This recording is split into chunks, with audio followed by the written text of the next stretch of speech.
qu'il ne cessait de dire. Nous allons chercher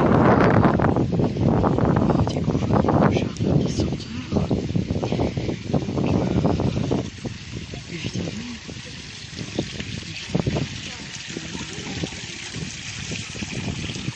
c'est un petit jardin. C'est un petit jardin qui est très préservé, préservé du bruit. Donc nous avons déjà, je ne sais pas pourquoi vous commencez déjà à m'interrompre. Je n'ai même pas le temps. Alors on va se taire un instant.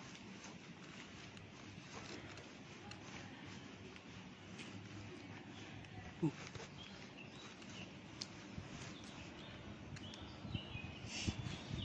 Ce jardin permet aux aveugles et aux malvoyants, bon sang, de se familiariser avec le monde végétal. Donc, ce sont des végétaux spécialement odorants et tactiles. Et donc, le dallage est en caoutchouc, reconnaissable aux pieds. Donc, alors on a les étiquettes qui sont en braille aussi. Hein. Donc, Bénère, c'est le jardin des senteurs. Bénère était un ophtalmologue. Oui, tout à fait. Donc, il y a de la dalle, effectivement, on le voit. Et puis, il y a effectivement ce revêtement qui permet aux malvoyants, aux aveugles de s'orienter. Et alors, ici, nous avons à nouveau ce que nous voyons parfois. Et ici, nous avons, bien sûr, alors on écoute un petit peu.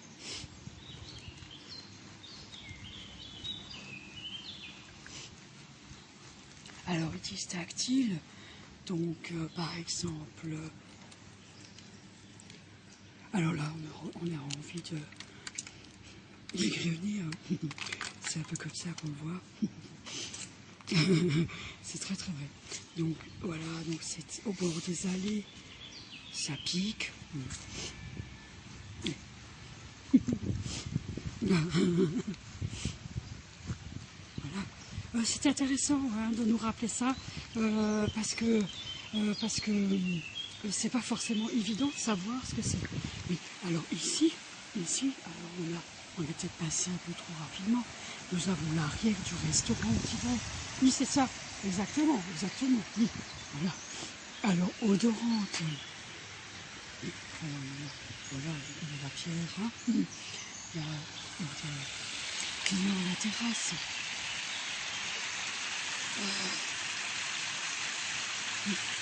Donc on va passer peut-être le petit pont, on va passer Bénère. Ça rappelle aussi les parcs, les squares pour enfants, hein, ce revêtement. Oui, c'est ça, exactement. Alors, on va odorant. Bon, peut-être pas autant qu'on pense. Donc voici Bénère. Donc Rolf Bénère, ophtalmologiste limousin, celui qui a initié les jardins des senteurs. Voilà. Et ici, alors, on a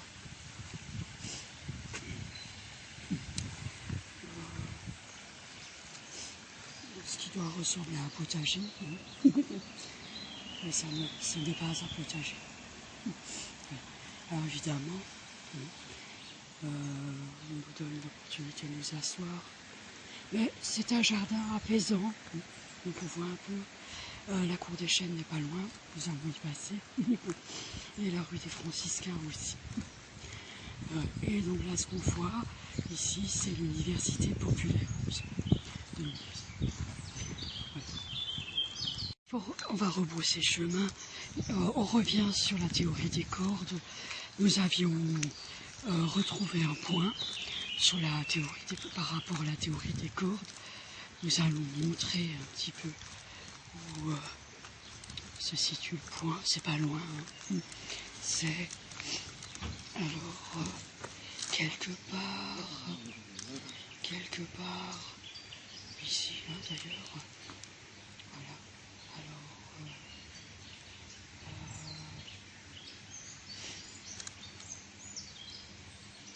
Alors attendez voir. Est-ce qu'on voit l'ombre? C'était quand on voyait l'ombre. On voit. Ouais. Alors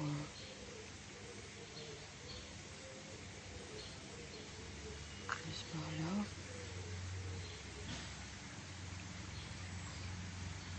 Non, pas assez. Bon, c'est quelque part par là. Quelque part par là. Bon, je trouve ça intéressant. Oui. Et là, on trouve que c'était celle qui connaissait le mieux Anne Elliot. Oui. Et alors, la particularité, ça a changé, c'est plus la même chose. Là. Alors, oui, ça a changé hein, ici. Ouais, ouais. C'est surprenant, on passe par le jardin des centaures hein, et c'est un peu surprenant parce que on entend une femme parler d'un œil donc il se pose la question alors est-ce que c'est un murmure? On ne sait pas. Si parce qu'ils disent que l'œil est en train de suturer ça parce qu'elle pourra le garder. Donc on est donc passé par alors on continue et la cour des chênes voilà c'est ça. Donc on a le restaurant le Tivoli et c'est voilà donc c'était plutôt comme ça. Voilà. On n'est pas à la cité de l'auto ici, mais on a une autocopie. Donc voilà, c'est ça. Ici, donc c'était la cour des chênes. Hein. On appelle ça la cour des nobles. La façade, elle est du XVIe siècle. Elle a été transformée en manufacture en 1763. Et on l'appelle le Keitenhof. Voilà, c'est un peu ce qu'il faut savoir. Donc la cour des chênes. Et donc là, c'est pas c'est le courtilet, oui, évidemment, c'est le courtilet Tivoli, c'est pas là. Mais voilà. Alors vous pensez au Tivoli, c'est sûr. Et donc on a voilà, ces façades en trompe-l'œil. Et voilà. Donc alors ici, évidemment, là, ben, vous savez que l'autre, ça ne coule pas toujours. Parfois, elle est aussi silencieuse, quoi. Donc voilà. Et nous passons par la rue des Franciscains. Hein, donc c'est la rue des Franciscains. Qui a un lycée. C'est un hôtel qui aussi la restauration de midi.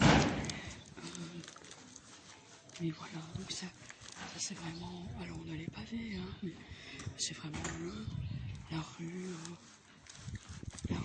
historique de Mulhouse. Hein. Et là, on a la vieille façade de Gary, hein, du Luthier.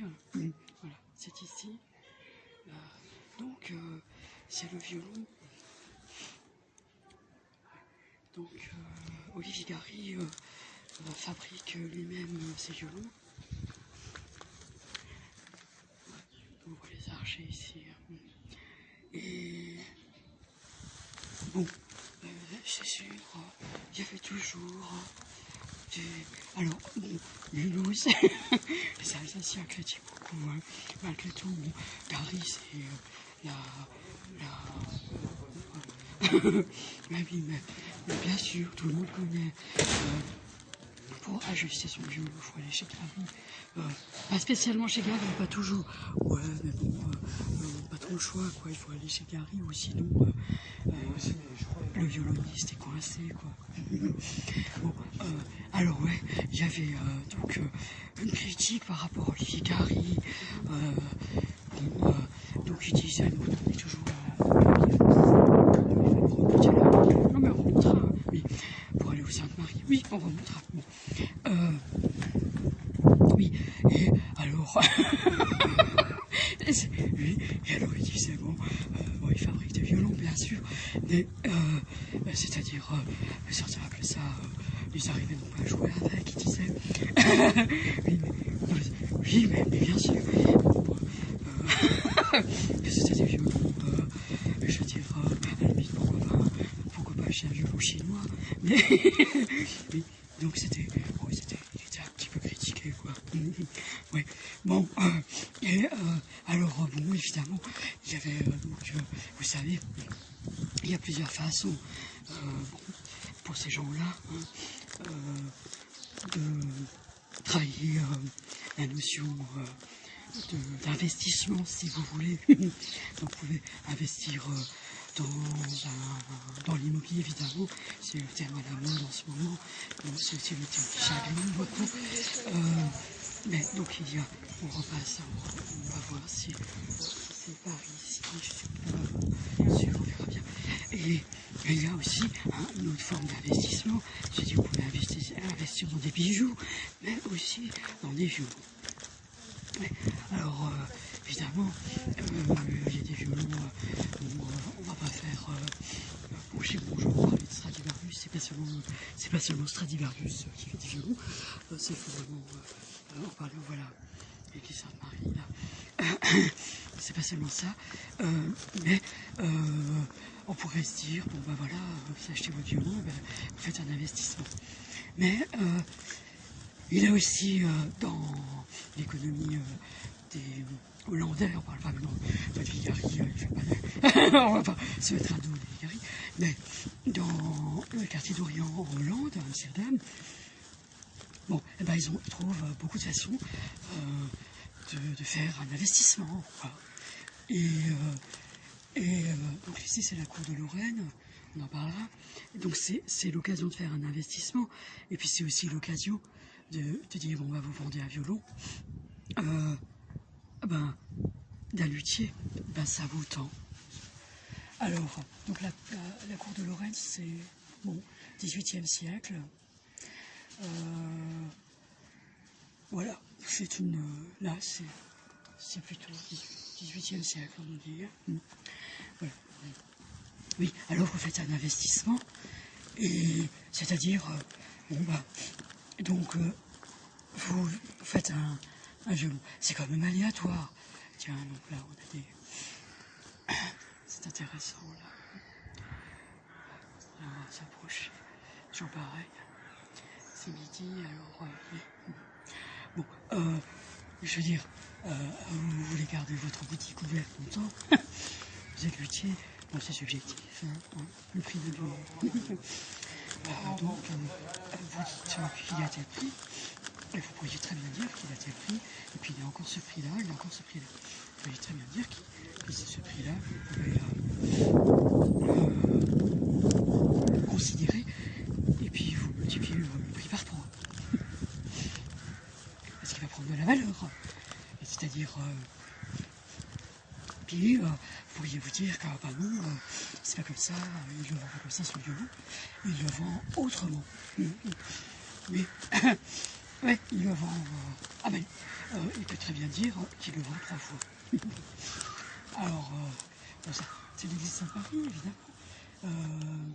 Elle date du 13e.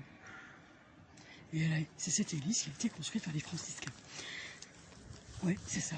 Alors, donc, bon, là comme ça, la façade est austère. Hein. Attendez voir, on va voir si on peut... Et donc là, une façade beaucoup plus... il y a quelqu'un devant, on attend. Ouais, voilà. une façade beaucoup plus ouvragée, si vous voulez. Et là, c'est... donc là, il y a une... mais voilà, auberge des franciscains. Et voilà. Et donc ici, là, on va essayer de voir si on a l'entrée. Tiens, elle est comme ça, l'entrée, c'est ici. L'entrée de Sainte-Marie. Et alors, c'est elle est ici, cette porte. Moi, j'ai fait une porte. C'est pas l'église Sainte-Marie, enfin. Et donc, on continue. Voilà. Alors là, c'est curieusement, alors ça c'est aussi très mulhousien, donc ça fait des bâtisses comme ça, et puis on se dit tiens, il y a un musée peut-être dedans. Non, pas du tout. Pas du tout, vous savez, des salles de réunion, par exemple, des choses comme ça. Oui, voilà. Et donc voilà. Et ici, en fait, voilà, c'est ça qu'on voulait voir. Oui, c'est ça qu'on voulait voir. Et pour revenir à Olivier Gary, il faut pas qu'il s'appelle déjà, on est déjà 14 ans, mais non. Alors attendez un instant. Bon, voilà. Et donc l'église Sainte-Marie, c'est ici qu'il y a eu l'exposition dont on a un peu parlé, de M. Chiquet. Oui, c'est ça, exactement. De temps en temps, l'église organise des expositions d'artistes alsaciens, parfois. Et alors ici, nous avons rue du Couvent, par exemple.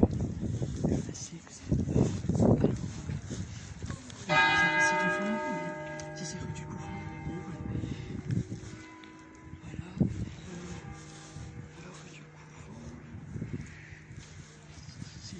Alors on se dit, bon, on va passer devant.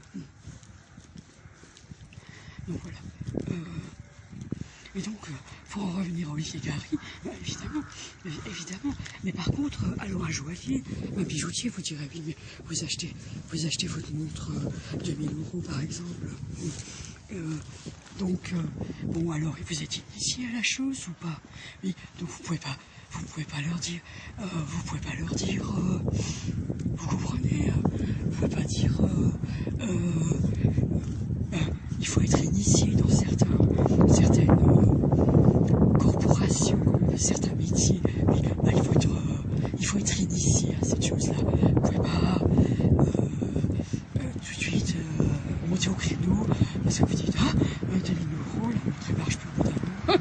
Mais par exemple, vous ne montez pas au créneau avec ça, c'est-à-dire vous achetez avant tout, c'est là où on entre dans le monde de la marque, vous achetez avant tout une marque. Et logiquement, vous êtes supposé ici,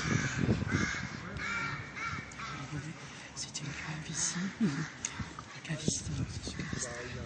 Nous avons une place ici, comme ça. Et le cocardi, évidemment, la cave du couvent, oui, voilà.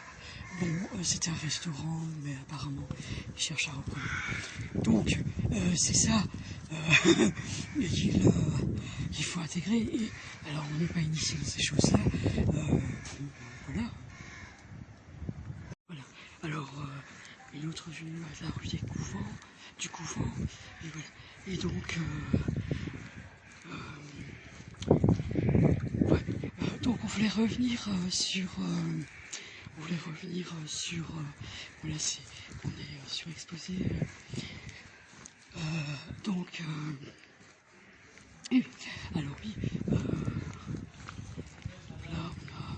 Tout ça bien là, on est ici. Et donc, voilà, donc on voit pas trop bien, et on est surexposé, je sais pas si c'est... Voilà, voilà. Voilà, c'est ça l'église Sainte-Marie. Donc c'est une église construite par les franciscains, c'est ça, voilà. C'est vraiment l'église des franciscains. Ce que je voulais dire par rapport à ce que vous dites, Olivier Gary, je voulais juste dire qu'il n'avait pas tort de dire on voit pas un violon d'un luthier de cette manière-là. On a été extrêmement déçus de savoir que vous étiez en train de nous parler lentement de quelque chose. Mais alors c'est pas tout à fait la même chose.